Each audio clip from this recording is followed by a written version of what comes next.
صلی اللہ علیہ وسلم نے فرمایا، عبادہ بن صامت کہتے ہیں کہ حضور صلی اللہ علیہ وسلم نے فرمایا آؤ مجھ سے اس بات پر بیعت کرو کہ اللہ کے ساتھ کسی چیز کو شریک نہیں ٹھہراؤ گے، اللہ سے شرک نہیں کرو گے اللہ کے ساتھ۔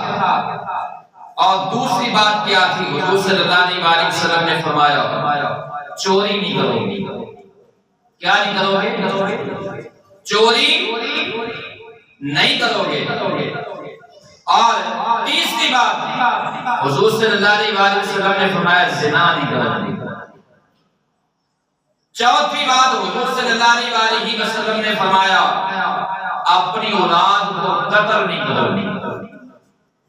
اب یہاں ایک سوال ہے، کوئی آدمی، کوئی ماں باپ اپنی اولاد کو قتل کرتا ہے؟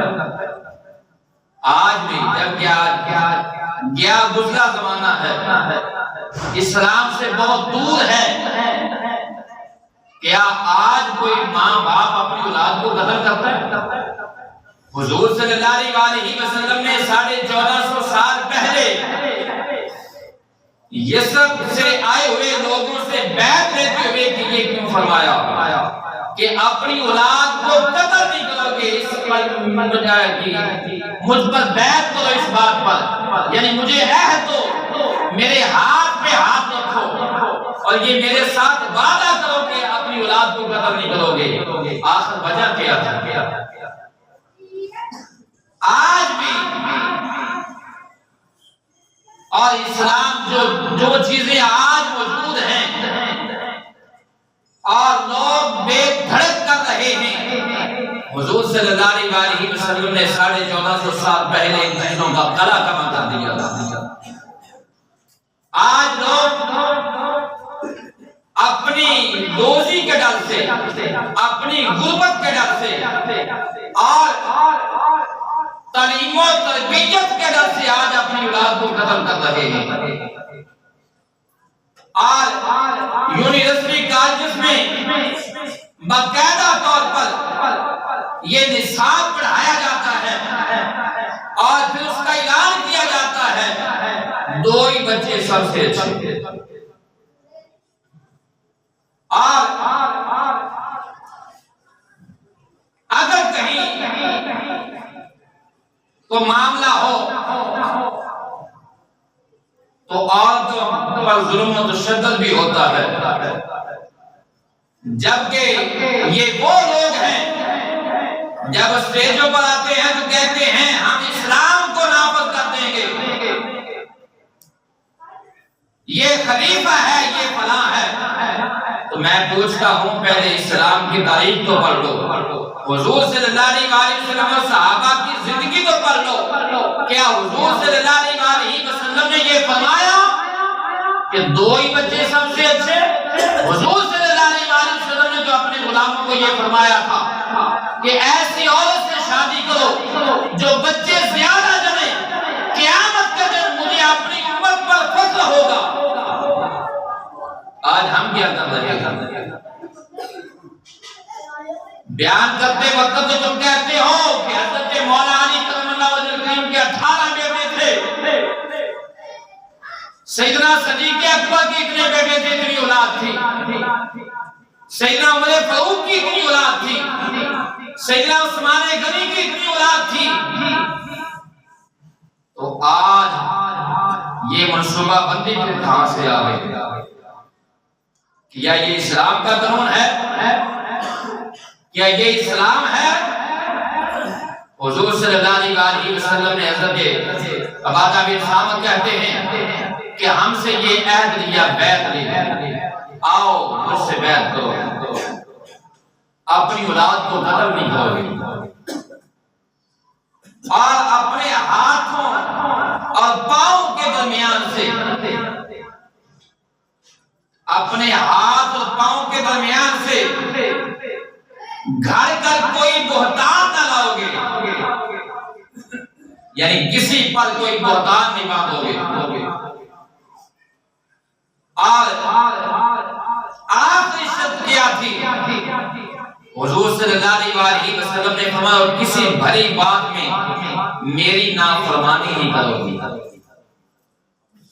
کیا بات ہے؟ کسی بھلی بات میں، کسی اچھی بات میں حضور صلی اللہ علیہ وسلم نے فرمایا میری نافرمانی نہیں کرو گے۔ اب مجھے بتائیں حضور صلی اللہ علیہ وسلم کے ایک ایک جملے پر غور کریں، خدا کی قسم ہے میں یہ بات ڈنکے کی چوٹ پر کہتا ہوں، آج کے نام نہاد وہ پیر جو شریعت سے دور ہیں، کسی ایک پیر کی ایسی بیعت دکھا جس نے اس طریقے سے بیعت کی ہو۔ آپ بھی یہاں بیٹھے ہیں، میں بھی الحمدللہ قادری بھی ہوں، نقشبندی بھی ہوں اللہ کے فضل سے، اور آپ لوگوں نے بھی بیعت کی ہے۔ جنہوں نے اپنے پیران عظام کے ہاتھ پر بیعت کی ہے، اگر یہ الفاظ آپ کے پیر نے دہرائے ہیں تو کوئی معاملہ ہاتھ کھڑا کرے، تو پھر مجھے بتائیں کہ یہ دعوے کیا ہے؟ جس پیر کی بیعت کے اندر حضور صلی اللہ علیہ وسلم کی سیرت نہیں ہے، بیعت حضور صلی اللہ علیہ وسلم جیسی بیعت نہیں ہے، تو کس چیز کی بیعت کی جا رہی ہے؟ اور آخری الفاظ کیا ہیں حضور صلی اللہ علیہ وسلم کے کہ میری کسی بھلی بات کی نافرمانی نہیں کروں گی۔ آج تو پیر کی ہر بات کی فرما برداری ہوتی ہے۔ حضور صلی اللہ علیہ وسلم نے یہ نہیں فرمایا، فرمایا اچھی بات کی، میری کسی بھلی بات کی نافرمانی نہیں کروں گی۔ میری فرحانہ کہ حضور صلی اللہ علیہ وسلم کا مقام کیا ہے؟ اللہ کے بعد پوری کائنات میں سب سے بڑھ کر حضور صلی اللہ علیہ وسلم کا مقام مرتبہ ہے۔ حضور صلی اللہ علیہ وسلم معصوم الخطا ہیں، تاجدار انبیاء ہیں۔ کیا کسی کے ذہن میں یہ سوال بھی پیدا ہو سکتا ہے، یہ شائبہ بھی ہے کہ حضور صلی اللہ علیہ وسلم کے قریب بھی کوئی بری بات نہیں جائے گی، قریب تک بھی بھٹکے گی؟ جبکہ حضور صلی اللہ علیہ وسلم نے فرمایا تھا ہر انسان کے ساتھ ایک شیطان ہے، تو صحابہ نے عرض کیا رسول اللہ صلی اللہ علیہ وسلم کی آپ کے ساتھ بھی؟ تو نبی پاک صلی اللہ علیہ وسلم نے فرمایا ہاں میرے ساتھ بھی، مگر اللہ نے اسے میرا فرما بردار کر دیا، اب وہ میرا فرما بردار ہو چکا، وہ میرے تابع ہو چکا ہے۔ جس ہستی سے کا تابع شیطان بھی ہو جائے، کیا ایسی ہستی، ایسی امام الانبیاء، ایسے کریم آقا صلی اللہ علیہ وسلم کی طرف کسی ذرا سی کوئی بری بات کی گنجائش بھی ہو سکتی ہے؟ مگر پھر بھی حضور صلی اللہ علیہ وسلم نے اسے فرمایا، کیونکہ کریم آقا صلی اللہ علیہ وسلم قیامت تک آنے والے لوگوں کے لیے نبی تھے، قیامت تک حضور صلی اللہ علیہ وسلم کا دین جاری رہے گا۔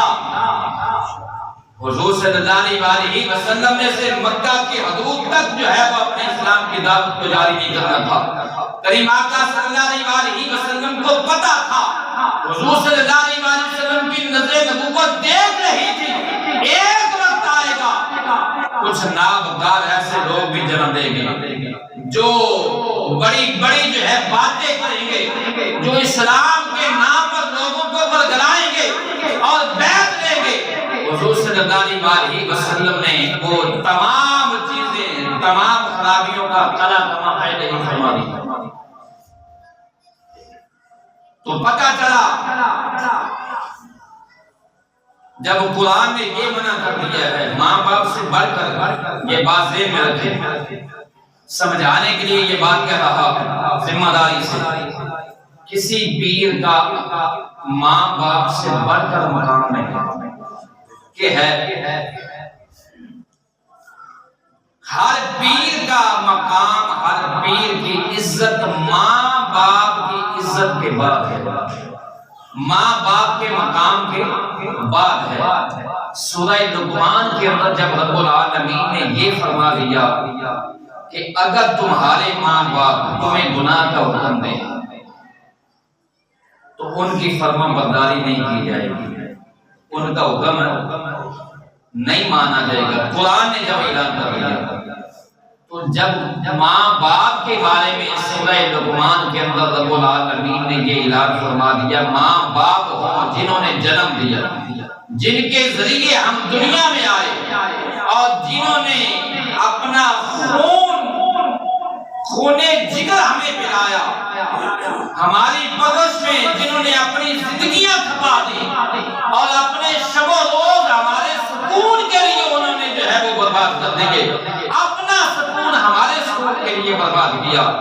ہمیں ہماری بھوک جن سے دیکھی نہیں جاتی اور ہماری تکلیف دیکھ کر جن کے نیندیں اڑ جائیں اور جن کے سینے پسیج جائیں، ان کے بارے میں جب رب العالمین نے اعلان فرما دیا کہ اگر وہ بھی گناہ کا حکم دیں، گناہ کی بات کریں تو ان کی فرما برداری نہیں کی جائے گی، تو پھر ذرا دل سے سوچیں، انصاف سے کہیے، سوچیں کہ جب ماں باپ کے بارے میں قرآن کا اعلان یہ ہے تو کسی پیر کی شریعت کے نافرمانی کے بارے میں اس کی اطاعت کیسے ہو سکتی ہے؟ تو اس لیے حضور صلی اللہ علیہ وسلم نے چیزوں کا کما پہلے فرما دیا تھا۔